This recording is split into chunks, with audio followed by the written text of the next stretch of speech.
And I think, to start off, I think we should raise the question: what is money, and what is it not? Right? And people have a lot of people who don't know basic economics believe that money is wealth. Right? They conflate or confuse money with wealth. And money is not wealth.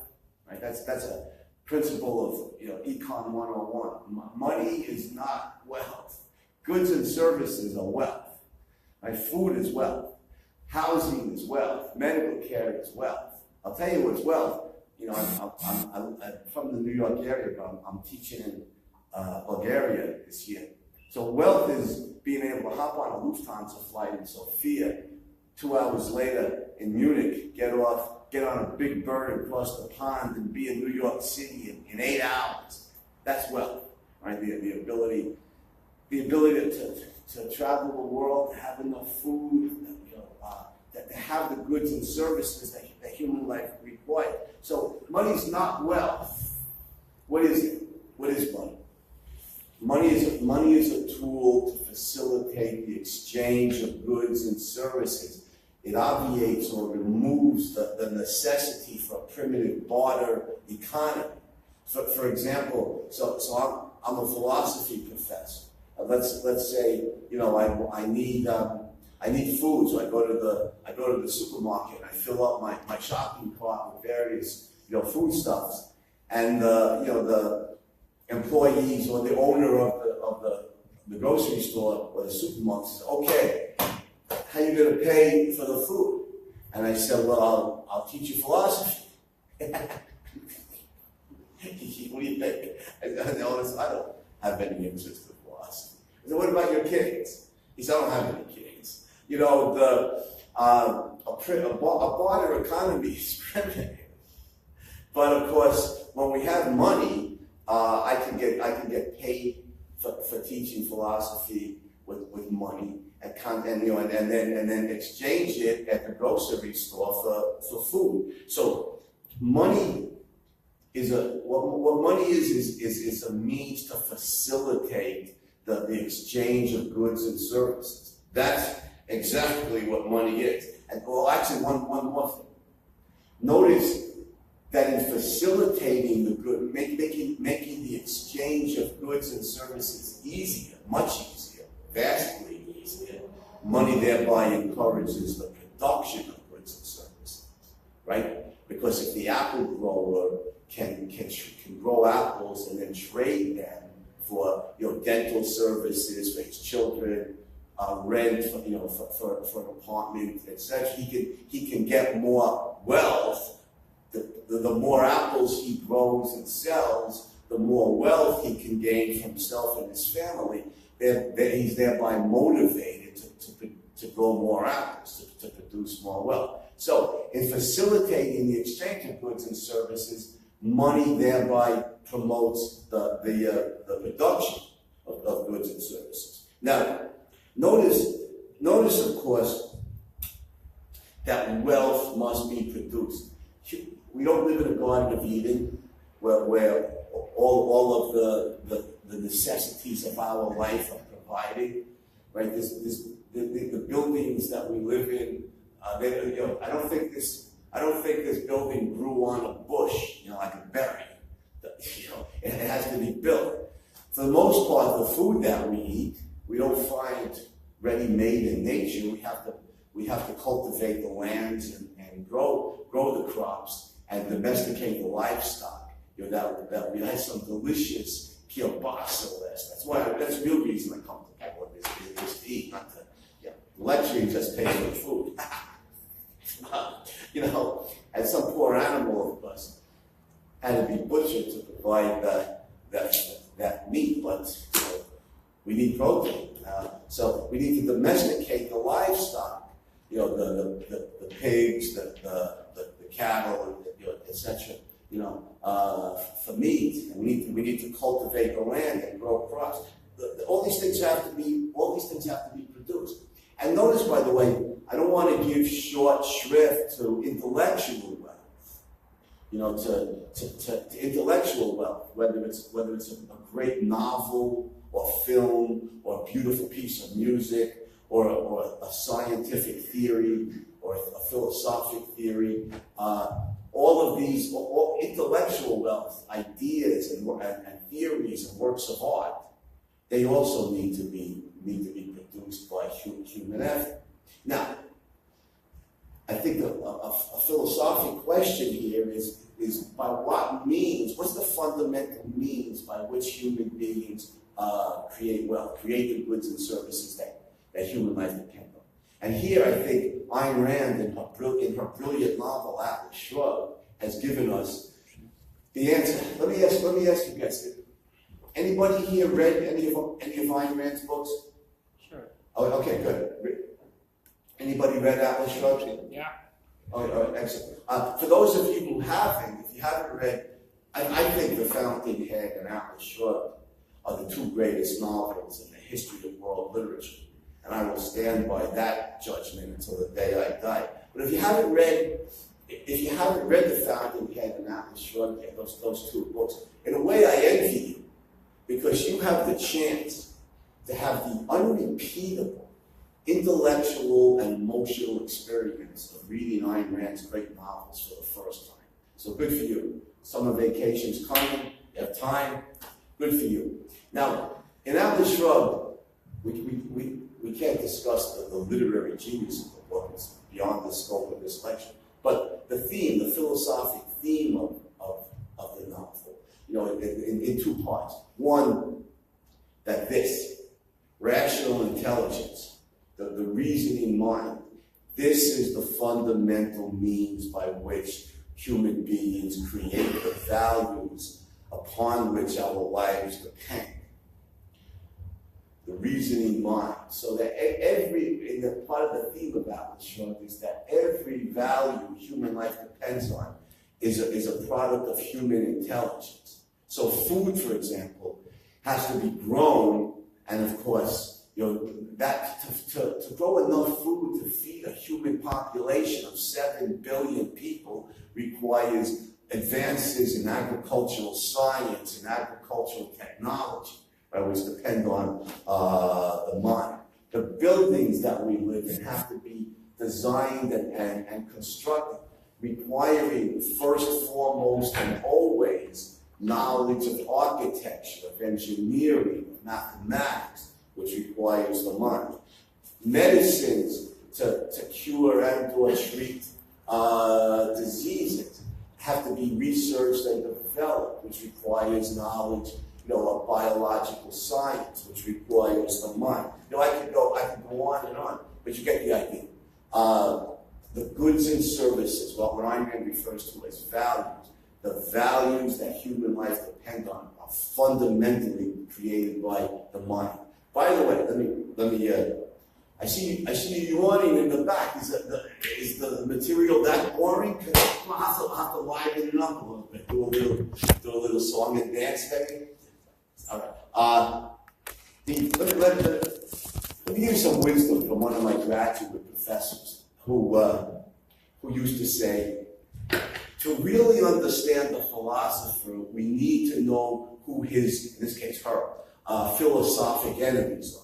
That is, to really understand the philosopher, we need to know not only what the philosopher is for, but who and what he's against or she's against. Notice Rand's point, and remember something, she grew up in Russia, was educated under the Soviets, and defected to the United States in 1926 as Joseph Stalin was consolidating his power in the Soviet Union. So she was a young woman, in her late teens and early 20s, under the communists. Notice, thank you, Tony. Notice that this point is directed primarily against Marx. Right? Marx, of course, is a philosophic materialist. Doesn't originate that theory. That theory goes back at least as far as the Democritus, the classical Greece. But Marx certainly stands for it and promotes it. The idea of philosophic materialism, namely, everything in existence is good, solid, physical stuff. material goods, or material stuff, physical things. That's what exists and nothing else. Well, the materialism has the virtue of being simple, right? Simple theory. Everything is now. And what Marx really does is, he's the guy who takes the theory of materialism, that everything is matter, and he applies it to the questions of economic production. So if everything is matter, human beings are bodies. If human beings are bodies, by what means do we produce goods and services? By manual labor, by the work of the hands and the body, right? And it's very logical from the materialist premise. But what about the mind? You said. The mind to materialists from ancient Greece, from Democritus in ancient Greece, through B.F. Skinner in behavioral psychology and beyond, the mind to materialists can be nothing other than some type of bodily activity, right? The mind is neurons firing in the brain, electrical discharges up and down the nervous system, glandular squirtings, as one of my professors put it derisively in a mortal line. And so BFD, right, big freaking deal. What's the big deal? Materialists always devalue the mind and its role in human life. But Rand's not a materialist. Right? She glorifies the role of the mind in human life. It's certainly true that manual labor is necessary to build buildings, and grow food and create material values. Manual labor is definitely part of it. For those of you who read The Fountainhead, you remember Howard Roth, the brilliant architectural hero, works his way through school as a construction worker. And he literally knows buildings from the ground up. Manual labor is part of the constructive process, but Rand's point is this is fundamental, right? This is fundamental. Some of my family members are electricians, and they could wire this building in a way I could. They could do that. They could do that kind of labor. But first, foremost, and always, you need geniuses like Thomas Edison and Nikola Tesla, right, to create the electric lighting system, power stations, and the means to light buildings and city. The mind is the fundamental means by which human beings create values. The mind is the fundamental source of wealth. So, look what we've seen so far. Wealth is produced by human effort, above all by the mind. So, the question becomes, those are the facts. Now we can move into the moral assessment of those facts. After all, the conventional view, or the view held by many people, is that money is evil, or the pursuit of money, or the love of money is evil. A moral condemnation. So, the question I think then is the production of goods and services good or bad? Is the production of goods and services right or wrong? And also, is the exchange of goods and services good or bad? Notice that human life on earth requires this. Human life on earth requires us to grow food and build buildings and cure diseases. And it requires us to have a means to expedite or make easier the exchange of such goods and services. So I think a provisional conclusion we can arrive at is this. If we value human life, then the production and exchange of goods and services is good. Right? I'll put it hypothetically. Like, if we value human life, then the production and exchange of goods and services is a moral virtue. Since money facilitates the exchange of goods and thereby promotes their production, therefore money is a good thing. Anything that promotes the production of goods and services, thereby making human life on earth possible, is good. All right? And that's also true. That's also true regarding the production of intellectual wealth not just the production of material. For instance, this lecture. If I can spread wisdom regarding the nature and the virtue of money, then I'm producing intellectual wealth.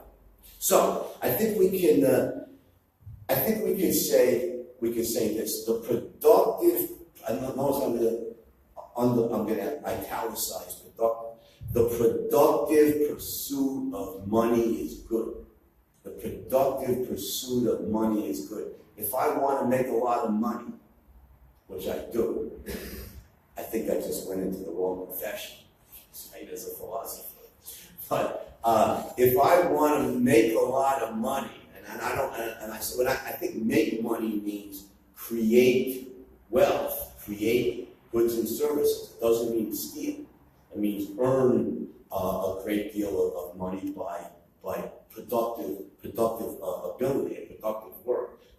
If I want to make a lot of money and seek to do so by producing wealth, by producing goods and services, that is good. It's 100% good. It's all good. It's all good all the time. Now, let me make a distinction here that I think is important. That's really interesting. And that is that many, perhaps most, of the great wealth creators in history are not motivated primarily by the love of money or the desire for money. Let me give you a few examples. A friend of mine said to me the other day, it wouldn't be an objectivist lecture, Ayn Rand's philosophy of objectivism. It wouldn't be an objectivist lecture unless we discuss Steve Jobs as an example. So, okay, all right, good point.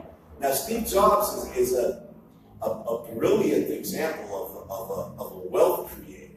And notice, and you can read Walter Isaacson's recent biography on Steve Jobs, which is supposed to be very accurate. Walter Isaacson's a very accurate biographer, a very careful researcher. But the biography shows Steve Jobs never gave a rat's you-know-what about money. It meant little or nothing to him.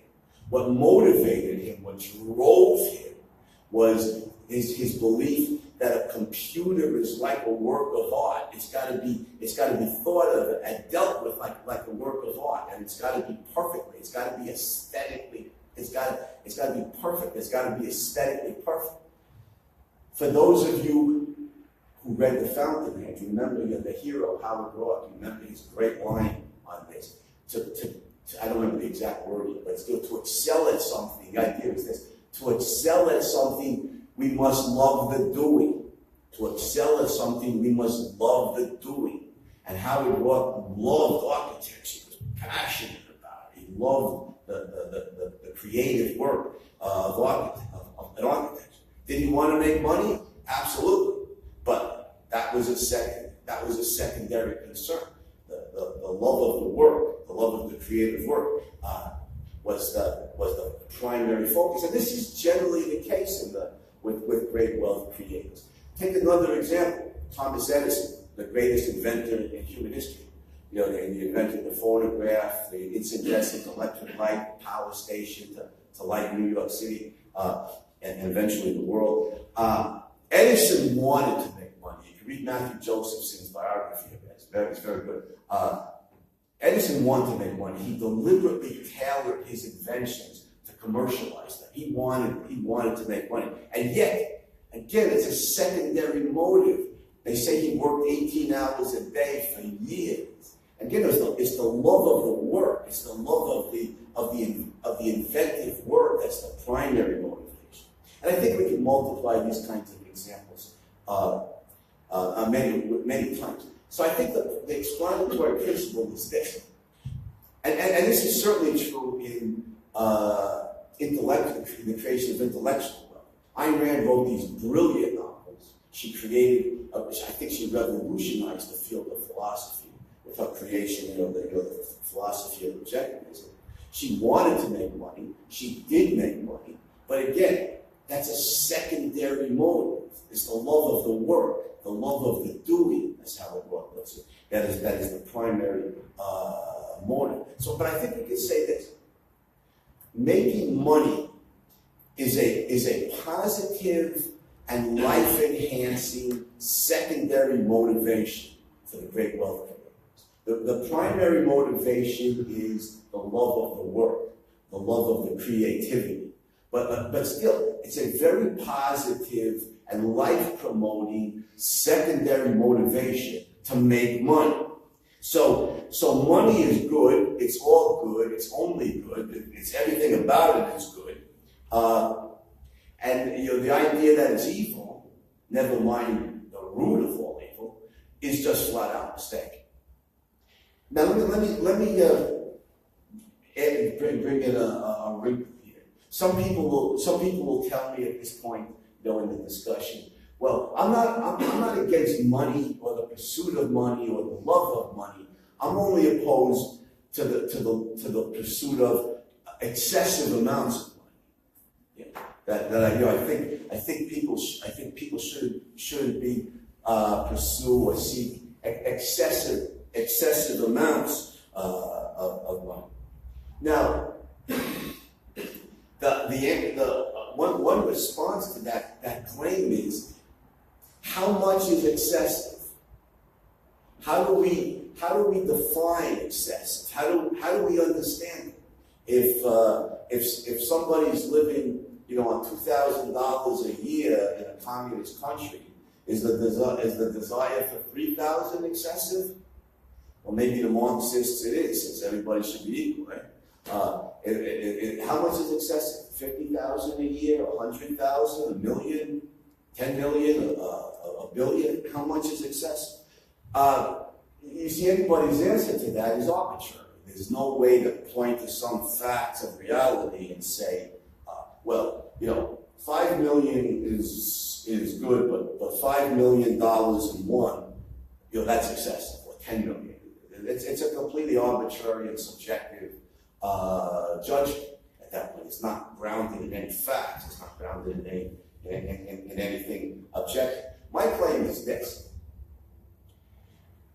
Let's take another modern day example. Bill Gates, who's worth something like $50 billion in Microsoft stock. How did Bill Gates gain that money? Well, it's interesting. He dropped out of Harvard, he eventually started Microsoft. You think actually we have a Dell computer here. You think it's using Windows as its operating system? Yeah. I know all the geeks hate Microsoft, right? They all hate Windows. They think it's junk. But I'm a very amateur geek. In fact, I'm a non-geek. I just all the modern day technology just goes over my head. Windows works for me, right? It's simple. It's versatile. It's inexpensive. Windows works for me, and I've done a lot of things with Windows. I've written any number of books, all of them, written on Windows as my operating system. I have a book coming out. My novel, A Dearth of Eagles, is going to be premiered in Sofia on May 9th. It's just a month away. My baby's coming into the world. It's like, I want to make money. I want to make money on my novel. I mean, mostly I love the writing, but I want to make money on it. But the point is, Bill Gates founded the company. Bill Gates, Paul Allen, those guys founded the company that created wealth. Windows as an operating system did not exist prior to the formation or foundation of Microsoft. Bill Gates is the fundamental driving force in creating this product, this good, this commodity of this operating system that is preferred around the world by at least hundreds of millions of users. By this time, probably billions, right? Who were very happy to pay $100 or whatever it was, to Microsoft for that system. $50 billion. I don't think that's excessive. because he earned it, created the wealth that was valued by billions of customers who forked over X amount of dollars or cash for it. This was earned, this not the money, was earned by creating wealth. And if he continues on in that way and eventually is worth a zillion dollars by means of, because he created wealth, I don't regard that as excessive. The creation of wealth promotes human life on earth is good. Now, if you say, well, isn't that greedy? Well, if greed is bad, if greed is a bad thing, I don't think what it means is the desire to make a gazillion dollars based on producing wealth, based on producing goods and services. If greed is a bad thing, I think it can mean one and only one thing, and that is desire for the unearned, desire for unearned money. That way, somebody who steals, a penny, is greedy. He's gotten money by theft, by stealing.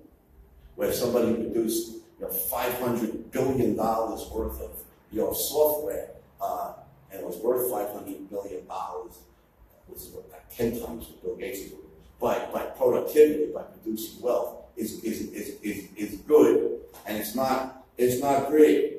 So if greed is bad, I think, my judgment on this, is if greed is bad, it must mean desire for unearned wealth, or unearned money.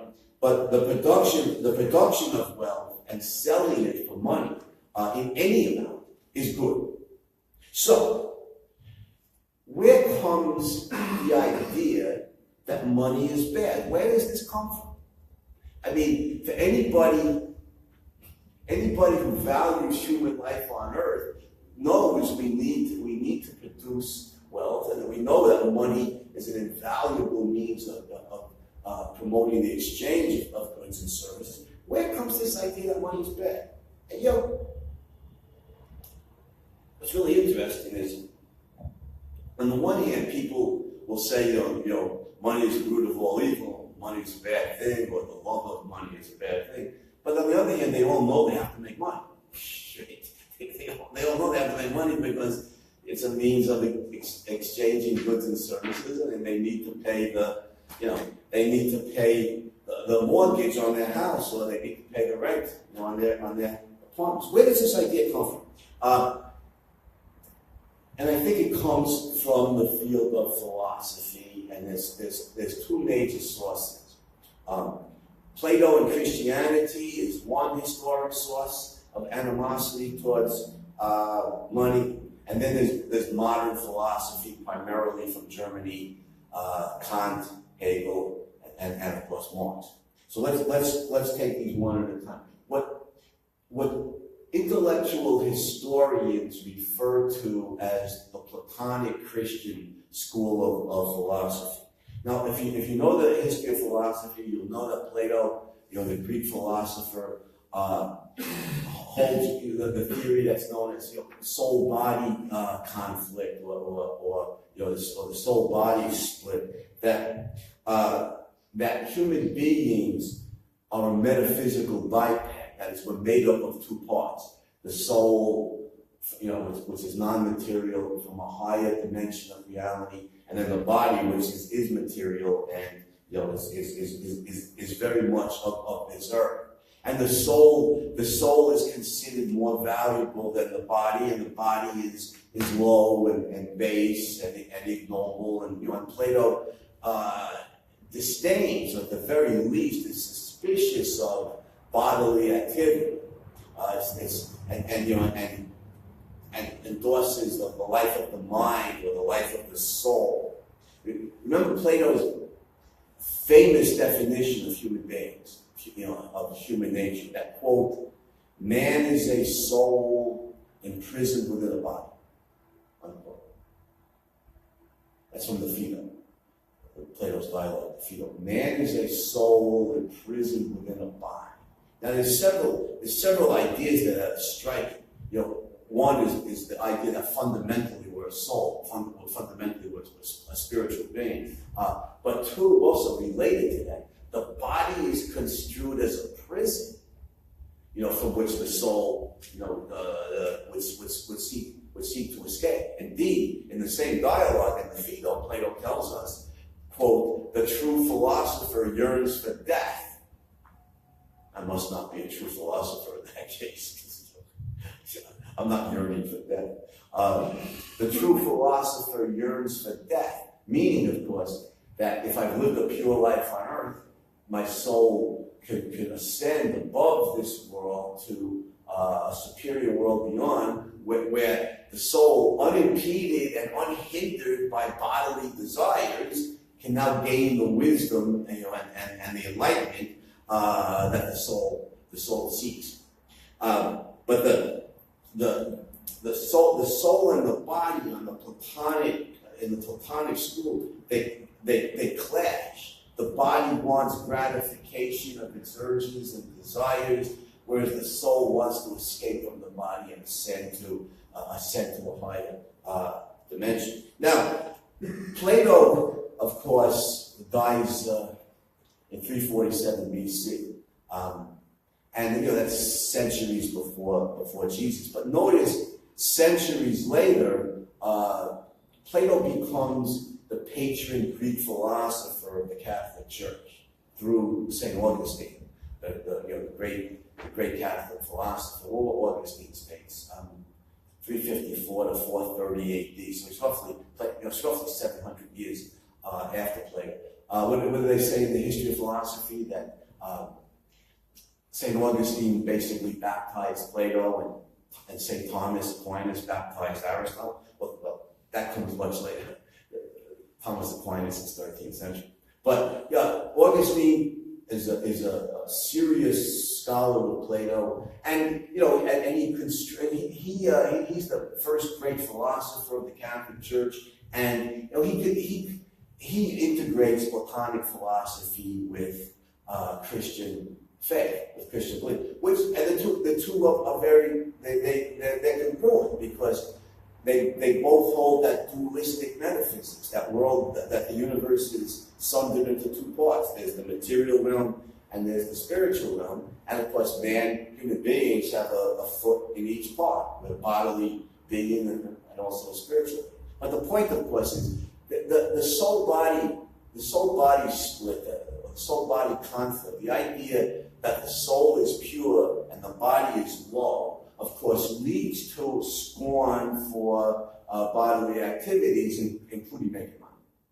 As not an accident, the medieval church banned usury, right? They banned making interest on the loaning of money, which, of course, harmed the banking industry significantly, and thereby harmed the economy.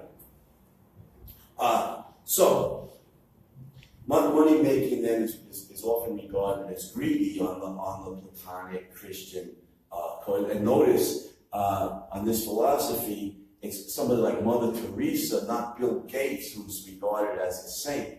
It's not the creation of wealth that's regarded, positively, but the giving it away to people in need. So this is one source of the anti-money belief, that the creation of what's that great line from Jesus? Come to think of it, that from the Sermon on the Mount, that you cannot worship two masters.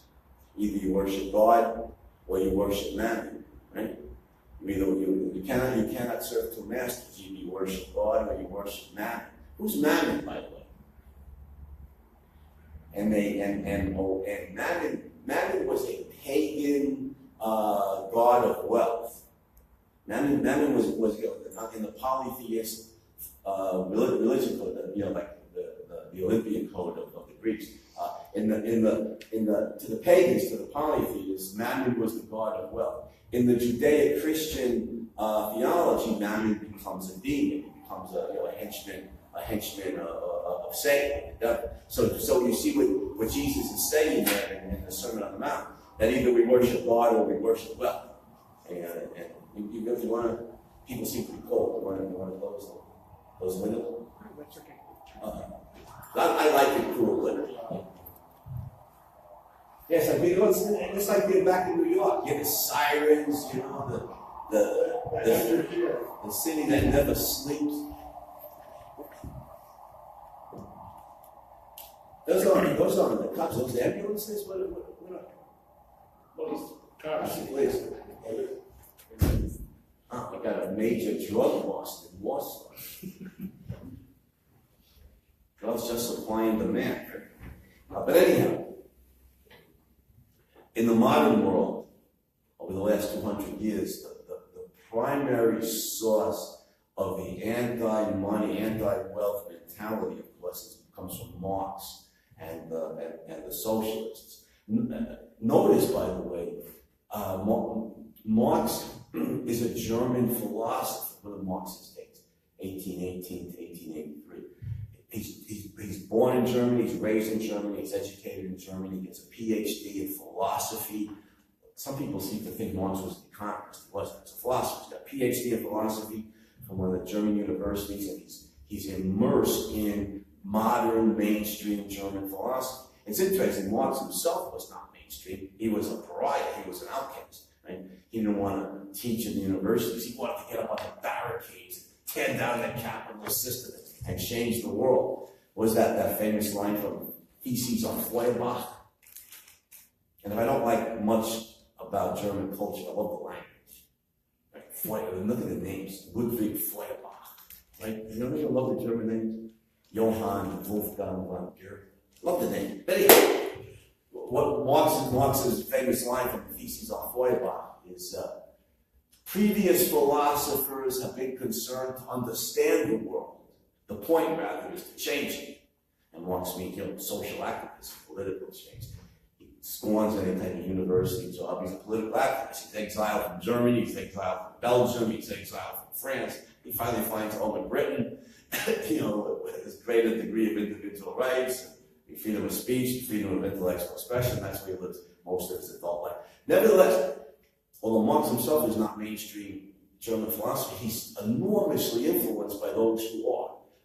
First, foremost, and always is Immanuel Kant, 18th century German philosopher, K-A-N-T. Kant is considered the most important and influential philosopher of the modern world. And in Kant's ethics, in Kant's moral philosophy, he stresses duty. He's known as D-U-T-Y. He's known as the duty man, in the history of moral philosophy. That virtue lies in doing our duty. Well, how Germanic is that? What's important about Kant's ethics is that more than anybody in the history of moral philosophy, Kant regards egoism, the pursuit of self-interest in any form, as immoral. If you get anything out of an action, at the very least, it calls into question the purity of the motive. A proper moral action, Kant says, is motivated entirely by self-denying, self-sacrificing service. Virtue lies in selfless service. That is the essence of Kant's ethics. Virtue lies in selfless service. When you raise the question, selfless service to whom? Kant never answers that question. He never specifies the beneficiary of an individual self-sacrifice. The main reason for that being, I think, that he's concerned overwhelmingly with motive, the purity of my motive, that I'm acting selflessly, not acting selfishly. And Kant, I think, not coincidentally, has very little to say of originality in political philosophy. But the next great philosopher on the scene has a great deal to say in political philosophy, and that is George Wilhelm Friedrich Hegel, another German philosopher, 1770 to 1831. Hegel, unfortunately, one of the most influential political philosophers in history. And Hegel, of course, here's a great quote from Hegel. Quote, "The state," capital S, of course, "the state is the march of God through history." The state is the march of God through history. Now, I don't know what that means, but it sounds scary. The state is the march of God through history. And always capital S. The state, society, always capital S in Hegel's political philosophy. I always thought that if there were no uppercase letters on Hegel's typewriter, his whole political philosophy would have collapsed. That's okay to laugh when I make a joke. The state is the march of God through history. Does that mean that in some sense the state is divine? Well, yeah, I think it does. Does that mean in some sense the state is infallible? Well, yeah, I think it does. You see where we're going. It's not funny. Hegel's known in the history of political philosophy as a state worshiper. He says in his major work on political philosophy, The Philosophy of Right, again, I don't remember the exact quote, but it's to the effect that my life, your life, any person's life, I don't like the term individual, any person's life belongs to the state. And if the state calls upon you or I to sacrifice it, then morally we're obligated to do so. Did you get that? Wow. Wow. My life belongs to the state, and if the state calls upon me to sacrifice it, then I have to do so. This is the leading philosopher of the 19th century. Now, they call Germany the land of poets. Actually, I have a lot of respect for Germany in many ways, but their philosophy is dead. They call Germany the land of poets and philosophers, and philosophy is taken seriously in Germany. Yeah, and leading students from around the world came, from around the country, from around Deutschland, came to study. We had Professor Hegel and absorbed his ideas. So look at Hegel as a Kantian. The essence of Kant's ethics is virtue lies in selfless service. Hegel adds to the state. Hegel specifies the beneficiary. We owe selfless service to the state, first, foremost, all the time. Any state? Or... To the state, he says. To the state. By the way, you remind me of something, George. Again, to quote my graduate professor, to understand the philosopher, you need to know who his philosophic enemies are. Notice who this is directed against. The date, early 19th century. Hegel's dates are 1770 to 1831. So he's flourishing as an intellectual in the early 19th century. Notice who this is directed against. This is directed against the Anglo-American school of political philosophy, the school of individual rights. John Locke, 17th century English philosopher, what were Locke's dates? 1632 to 1704. Locke, in the second treatise of civil government, published circa 1680, 1690. Locke, of course, argues famously that an individual has the inalienable right to life, liberty, and property, as Locke puts it. And you might know, Locke provides the classic definition of private property rights that still used to support private property today. That is, as he puts it, if I mix my labor with the raw materials of nature, then the resulting product properly belongs to me. Right? If I go that into a virgin wilderness with an axe and a plane, a bunch of tools, and I chop down these trees and I plane them down. Let's say Tomek does it. I can see Tomek doing that. He's a man amongst men. Go down and chop down the trees and he planes them down and he builds this beautiful log cabin. And weeks of work. And I come along having contributed nothing to the development process. And I say, Tomek, that log cabin belongs to me.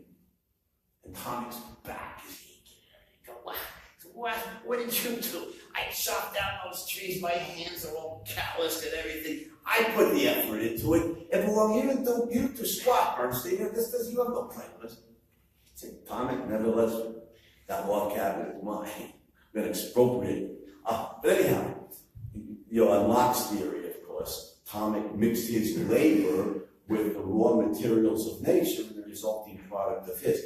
The argument, for property rights from then until private property rights from then until today.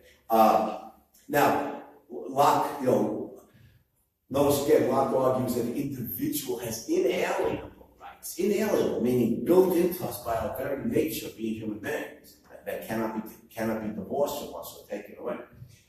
Locke is read widely in the English-speaking world on both sides of the pond.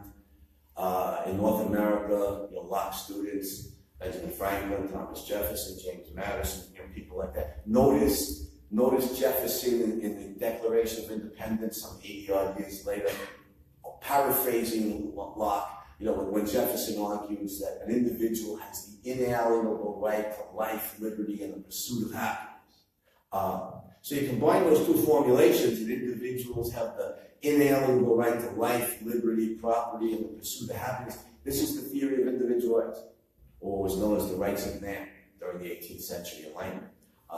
And of course, this was the theory that the United States was originally founded on. A theory that was becoming more widespread and prevalent in Great Britain. This is the Anglo-American Lockean Jeffersonian theory of political philosophy of inalienable individual rights, and that the moral legitimacy of a government is to protect those rights. That your rights are inalienable and the government exists properly to protect those rights. George Washington put it very succinctly. He said, "Government, like fire, is a dangerous servant." So that's a good formulation. Government, like fire, is a dangerous servant. In other words, fire has the power to heat your home, but also has the power potentially to burn it down. Government, President Washington said, your government has the power to protect my rights, and we want to make sure that it doesn't acquire the power to violate them. Now, so we try to keep the government restrained with a written constitution and a Bill of Rights, guaranteeing certain rights to the citizens that the government can't violate. This is the Anglo-American theory of individual rights in political philosophy. Hegel arguing against it. Hegel providing the Germanic theory in political philosophy, that the state comes first, foremost, and always, and an individual has one right and only one right, and that is to serve the state. The only right you or I have is to sacrifice ourselves for the state. And this becomes the Germanic school of political philosophy. This is 19th century. If you see the logic and you know the history, Hegel's popular and widely studied and read by leading, intellectuals in German culture. You see where Germany is moving, right? Logically and historically. On the one hand, to National Socialism, and on the other, through Marx, to communism. Now, Marx, a German philosopher, he studies at the University of Jena, where Hegel taught for many years. Marx is a devout Hegelian. The difference between Marx on the one hand and Kant and Hegel on the other is that Kant and Hegel were very religious. Kant was a Puritan. Hegel studied for the ministry, I think as a Lutheran, but eventually gave up the ministry for philosophy. Marx, of course, a philosophic materialist. There's only matter, which means there's no spirit of any kind. And so Marx is a devout atheist. But to Marx, of course, notice what's important again about the materialism. If everything's matter, good, solid, physical stuff, then when we get to the value questions, we get to moral questions. What's good? What's bad? What's right? What's wrong? What should we go after? What should we avoid or shun? On the grounds of philosophic materialism, there's only one category of things that can have any value, and that's stuff, right? It's the only thing that can have any value. But supposing I said, Marx the materialist asked me, what do you think is valuable, Bernstein? And I said, well, salvation in a higher world, Carl. He goes, what? That's all mythology. There's no higher world. There's no immortal soul. There's no salvation. That's all mythology. No, okay, well, wait a minute. Okay, I changed my mind. It's not salvation in a higher world that's valuable. It's wisdom and knowledge in the Aristotelian sense. Aristotle, venerating human beings as the rational animal. We gain knowledge. It's not Marx says, what's knowledge? It's just, neurons firing in the brain, electrical discharges up and down the nervous system. Big deal. None of those things could. If a philosophic materialist were logically consistent, none of those things could have any value. No, there's only one thing that can have value. If all that exists is matter, then we're bodies, and the only thing that could be valuable to us would be material goods. Food is valuable. Clothing is valuable. Housing is valuable. Medical care is valuable. Material goods are valuable. It's the only thing that could be valuable. See, the logic of that is impeccable. Now notice something. Marx is in a long line of historic materialists, but the earlier materialists, if you ask them, okay, material goods are valuable, to you they're the only things that are valuable. Okay, fine. Who should get the material goods? The earlier materialists generally answered, me. I should get them. I should get them for myself. Most materialists have been egoistic in that regard. You're selfish. I get the stuff for myself. But that's not Marx, right? Marx is not an egoist. He doesn't believe in self-interest. Marx is a Kantian and Hegelian. What did I say? Kant said virtue lies in selfless service. Hegel added to the state. And Marx, the materialist, adds in distinctively materialist economic terms. We owe duty to the state, to society's poorest members, and we owe that obligation specifically in terms of material goods, the only thing that matters. And that's the essence of Marx. Marx is a materialist, so he certainly doesn't oppose the pursuit of bodily gain. He's not anti-materialist the way the Platonic Christians call it. No, Marx is anti-selfish. He's anti-egoist. We have to sacrifice for the state. We have to toil for the masses. We have to toil for the working class. And if you're selfish and pursue wealth for yourself, you pursue profit for yourself, we're going to kill you. In the remorseless class warfare and the desire to exterminate and plunder the owning class that so characterizes Marxism. So here's the modern source of animosity towards money and the anti-money and anti-wealth crowd is driven by German philosophy, by the Kantian, Hegelian, Marxist tradition of philosophy. I think of it as the unholy triumvirate, that rejects profit, rejects self-interest, rejects egoism. I mean, Bill Gates is a bad guy. It doesn't matter how much wealth he created. He's a bad guy. He's greedy. He pursued profit. He's selfish. And comes the revolution. Marxists are going to kill Bill Gates and then expropriate all of his money. So here's the two. Let me wrap this up. We go to questions. The two fundamental philosophic sources of the anti-money mentality that go back in some cases 2,000 years to classical Greece.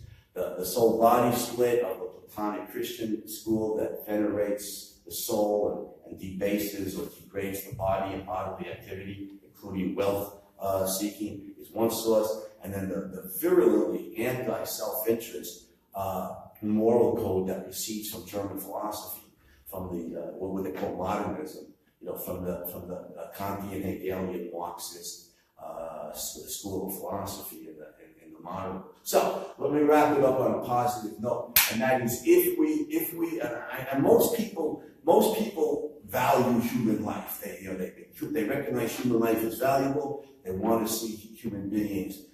Not all. I don't know that ISIS does, but most people around the world, including the Arab Islamic world, there's 1.5 billion Muslims in the world. I don't think most of them support jihad. But most people around the world want to live.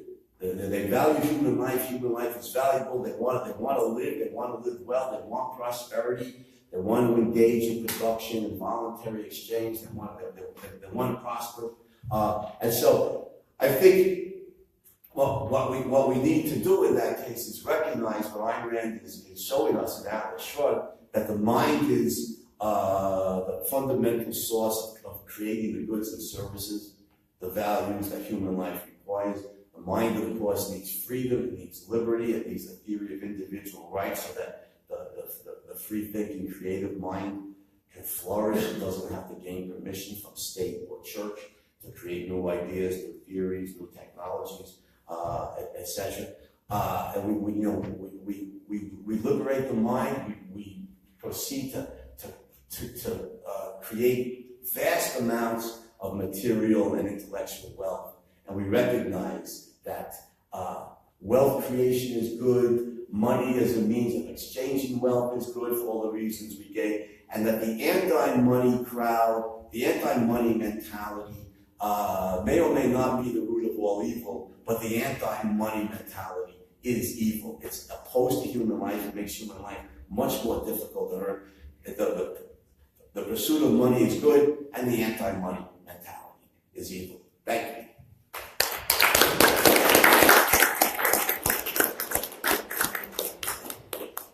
So you have time for questions, just raise your hand and sort of answer anything.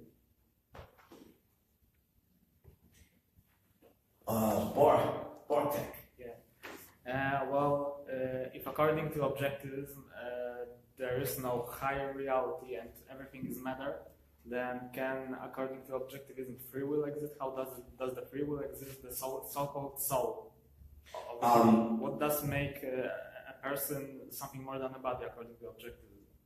The question is, if Ayn Rand claims that only matter exists, then how do we account for free will and such things? Well, the premise is mistaken. Ayn Rand certainly is not a materialist. She certainly rejects materialism and the idea that there's only matter. She more than anybody in the whole history of philosophy glorifies the mind. She glorifies the mind more than anybody. So she's certainly not a materialist. And remember something here. Technical philosophic point.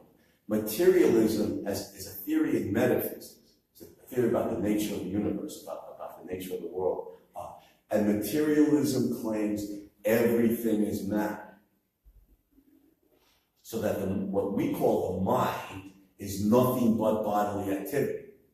Now Rand is very much in the Aristotelian tradition. She's very much of an Aristotelian.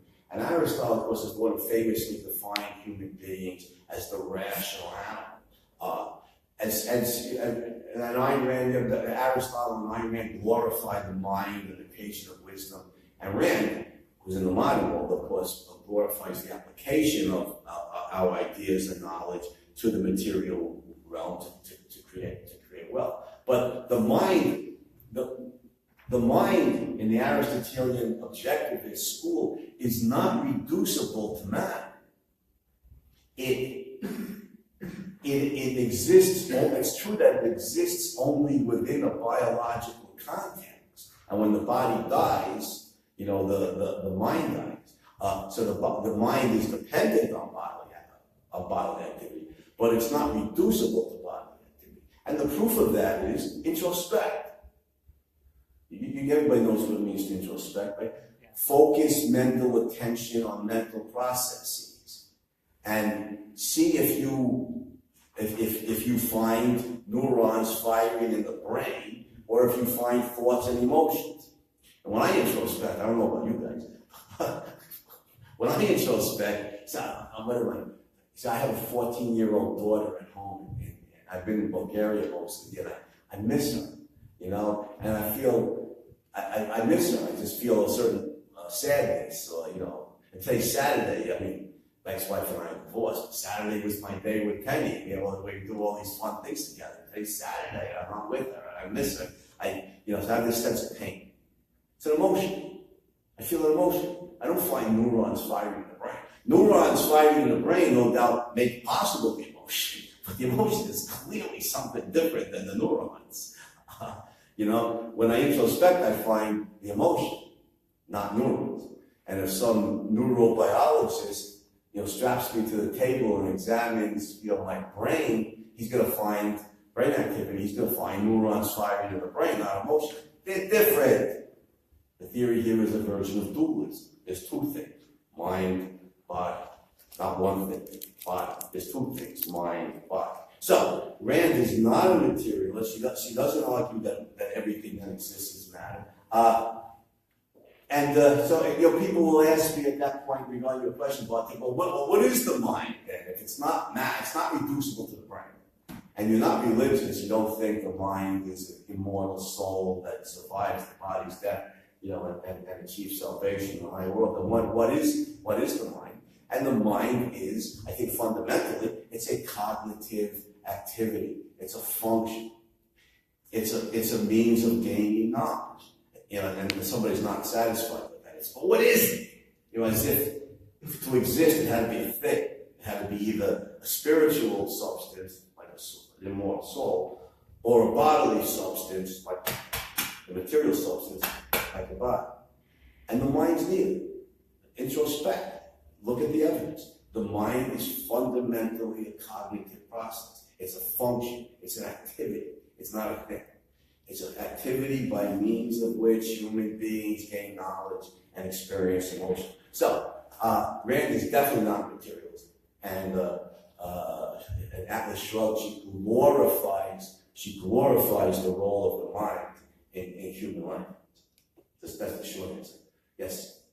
My question is, we've explained the venture money through the way it facilitates transactions. Now, in order for transactions to occur, money needs to be exchanged.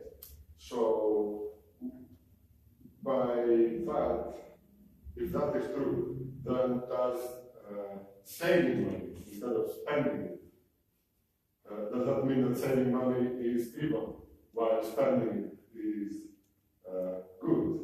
And on that note, I also want to ask, okay, so say I'm producing a lot of apples, I exchange my apples for money, I keep the money, I keep saving. At some point I say, right, I'm not going to produce any more apples, because I have enough money that I can now lend and make money out of lending. Is that considered an unproductive activity? So banking and making money by loaning money, making interest, usury. Well, it was considered immoral and unproductive, during medieval times. The Catholic Church banned it, of course. But by the way, George Grigoropoulos is a high-powered accountant. Asking an economic question. I'm a philosopher, but I'm a complete amateur at economics, so I'll just do the best I can, with the answer. But certainly, if you loan me money because I wanna start a company, manufacturing widgets, and you think that the widget has potential, and consequently, it might do well. It's a good product. It might do well, and you can make money on it. Notice you're taking a risk. You're loaning me money. Your money. I could go out of business. I could run off with it. I take the money, fly you off to Rio. But for one thing, a venture capitalist who's investing in productive, what he or she considers productive activities. Above all, I think a venture capitalist has to be a very good judge of character, right? You gotta really know people and say, this guy trustworthy. I'm gonna loan him, $5,000 or $5 million or whatever. Is he trustworthy? Does he have a track record of being trustworthy? Does he have a record in his life of being productive? You're taking a risk. You could lose your money. Even if I'm the most honest person in the world, I wouldn't consider running off with your money. My business might go bust. I may lose all of that money, and I may or may not be able to pay it back. And even if I can pay it back, over how long is it going to take me to pay it back? So you're taking a risk, and with your money. And so I think in funding what hopefully is going to be a productive activity, and consequently, I think you have every right to charge. So you should charge money, on that. You are that money. If you're right in your judgment that I'm a productive guy, your money is fueling the production of widgets. which was an invaluable commodity. So I certainly think a banker who's loaning depositors money certainly should charge money to compensate for the risk being taken. The idea that the lender, the venture capitalist, in fact, the person loaning money to fuel productive activity, is getting money in an unproductive way is just false. I mean, it's just false. If you're right, you're funding productive activities. You know who was brilliant venture capitalist, very famous for it, was J.P. Morgan.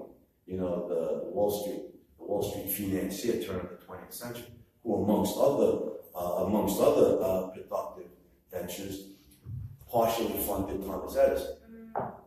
So, you know, okay, so yeah, definitely the banker who's loaning money to try and fund the productive process should properly charge interest and make money on it. Providing a great service. Right? So the opponents of money, they mostly say that money is root of all evil. They get it by observing that there are wealthy people who they think they are greedy and they have money, while next to them there are poor people who do not have money and they think that this evil is because of greedy of rich people. Or that the big businesses, they are funding two sides of the war and the killings is in the name of money produced by this war, by selling weapons or by getting oil, for example. And they see some things in the world that they put a burden on the evil, on the greedy or pursuit of money. How would you respond to them? Okay, did everybody hear the question? People see some guys getting wealthy off of selling munitions, selling arms dealers who have a financial interest in war, right? The more war there is, the more weapons they can sell and the more money they can make. Or, going to war over oil or things like that. People, no blood for oil, right? Isn't that a line when we go to war and kill people and have people killed for oil? So they think, so they think the desire for money is evil. Well, first and foremost, I just have to give them the whole talk that I just gave. You have to lay the foundations, right? To lay the foundations of that, of how money is that the creation of wealth is necessary to support human life, and money is necessary to facilitate the exchange of goods and thereby promote the production of goods and services. I think regarding the arms dealers, let's take this one at a time. So the arms dealers are a particular case. There are certainly arms dealers who get very wealthy out of warfare. That's certainly true. But the necessity here is not, the moral necessity is not to ban the production of weapons. Unfortunately, look at history in any period, but just look at the last 100 years. We've lived in a world of we're in Poland too, National Socialism, Nazism, Communism, and now the resurgence of jihadist Islam. Poland, historically, of course, I don't have to tell you guys, has the misfortune of being situated geographically between Germany and Russia, which is not an ideal location, certainly not the 20th century. That means we're situated between the National Socialists and the Communists. So my point is, we need honest people, innocent people need weapons to be able to defend themselves from bad guys. So the point is not to ban the production of weapons or the selling of weapons. I think Ayn Rand is so brilliantly insightful, and that is what's necessary is to ban the initiation of force. We need to morally ban the initiation of force, and this is going to take a long time given mankind's history and endless warfare, dictatorships, and crime, the endless resorting to violence, to the initiation of force. But Rand's point morally and philosophically, I think, is unanswerable, and that is human beings are rational animals. We survive by rationality. We survive by the mind, learning how to grow food, cure diseases and everything. And reason is also necessary, not just to deal with nature, fundamentally to deal with nature, and to create the values that human life depend on, but also to deal socially with our brothers and sisters. Because if we're committed to reason, then we try to reason out our problems and our disagreements. If we're committed to reason, even if we can't do it, we can just walk away from each other, agree to disagree, and maybe never talk to each other again. But nobody initiates force. That's the moral imperative, is not to ban weapons or to ban the privately owned, profit-seeking weapons or munitions manufacturers, is to morally ban the initiation of force, to recognize that force can be used properly only in retaliation and only against those who initiate. Now, I'm glad there are weapons manufacturers. I'm an American. I own guns. I am the least violent person in the world. I certainly don't want to shoot anybody. The fact that the next to last thing that I want to have to do is shoot anybody. But the last thing, you guys ever see any of the Friday the 13th movies? Jason was indestructible, but let's just take a garden variety bad guy. Let's say breaks into my house in the middle of the night, let's say my daughter is visiting that night, wants to carve us into sausage links with a machete. Personally, I don't think that's such a great idea, okay? So I have the shotgun, I pointed at his chest, and I said, listen, buddy, I think you ought to leave by the same way, that you came in, and presumably he runs out. So, weapons are the best, guns in particular, are the best way for innocent people to be able to defend themselves against criminals.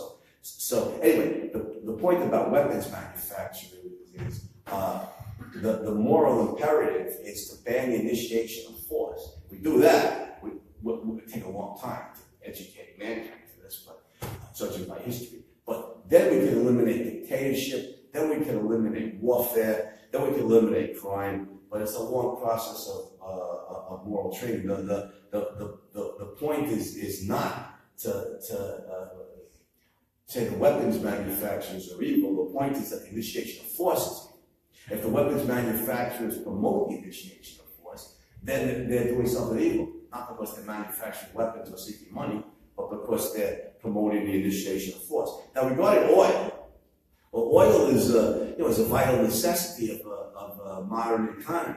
One day, we have mostly economics students here, is that right?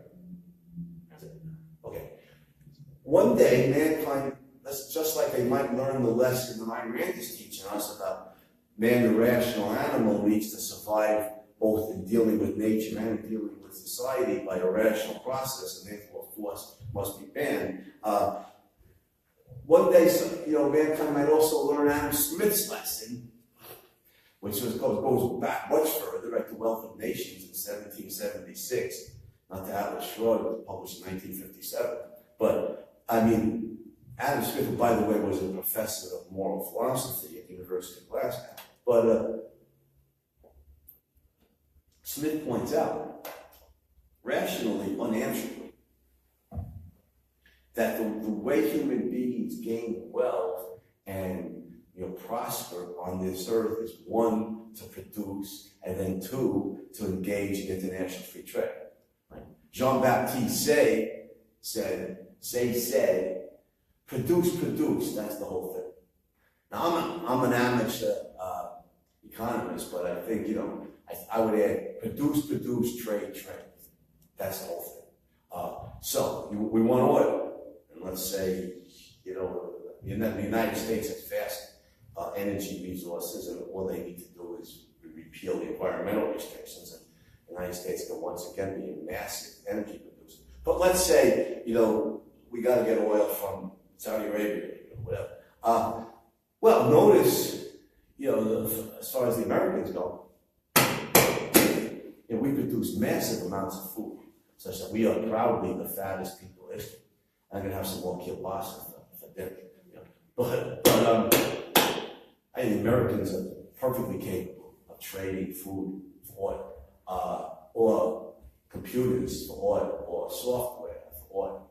Germany, right next door, you know, famous German technology, you know, they're very capable of trading automobiles for oil, you know, and so on and so on. You know, for any productive country. So the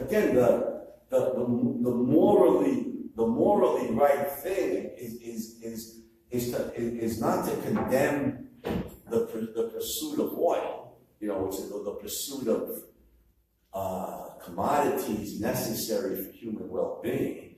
It's to ban the initiation of force and warfare and pursue self-interest, pursue profit, pursue wealth by production and international free trade.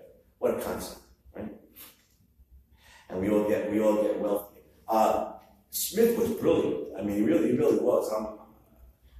Because he pointed out,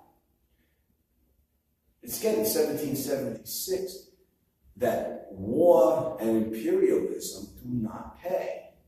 Now, of course, the main price of war and imperialism is moral. It's the killing of all these, you know, in many cases, innocent people. But even looked at as an economic activity, Smith pointed out, there's no amount of plunder we could get from some country that would equal the outlay in wealth of having a massive army to conquer these countries and then have to endlessly fight to put down the uprisings of indigenous people, a massive navy, you know, to transport troops and supplies, you know, all around the world. The tremendous expense of that, of having to maintain it for decades, because you have to keep the empire and suppress the endless uprisings. Furthermore, you got thousands and thousands and thousands of guys in the army and navy fighting, dying, who would otherwise be working and producing. It doesn't pay. But as Smith recognized, let's put it this way, if the desire for wealth were the goal, war and imperialism don't pay. What would maximize the acquisition of wealth is productivity and international free trade. But as Smith points out, that's not what motivates imperialists. It's not wealth that they're interested in primarily. It's power. They want power. Spread the empire over the world, have power over millions of people, the glory of the British Empire, and all, it's about power. And Smith points out brilliantly in Wealth of Nations, that's the same thing that drives slavery. Slavery is a very inefficient economic system. You know, free labor is a much more efficient system. But the slave driver doesn't care about that. He gets power. Anyhow, so to answer your question, the moral imperative here is not to blame greed or self-interest or egoism or profit-seeking for these things. It's to seek the wealth that human life depends upon, to be self-interested, rationally, productively, produce, trade. That's the way human beings flourish on this earth. All of us. The classical economists were wise. I mean, Adam Smith, Jean-Baptiste Say, Frederick Bastiat. I mean, you know, there's a lot of, even as an amateur economist, I can see the wisdom. It was Bastiat, wasn't it, the great French 19th century economic journalist? Wasn't Bastiat's line supporting Smith and international free trade, that when goods cross borders, weapons do not. When goods cross borders, soldiers do not, right? Something like that. Huh? When goods and services do not cross borders, then soldiers will. Oh, is that the quote? When goods do not cross borders, then soldiers will. International free trade not only promotes mutual mutual prosperity, it also promotes peace. Peaceful dealings, voluntary trade between countries. I think Bastiat is exactly right about it. Other questions? And it was Bastia, wasn't it? Well, we can Google it with the information. It's a good basket. Thank you. Well, if there's no more questions, then it's dinner time, right? We go knock down some kielbasa and dumplings and and everything, and partake of some of that delicious Polish cuisine. No more questions? Okay, thank you, sir.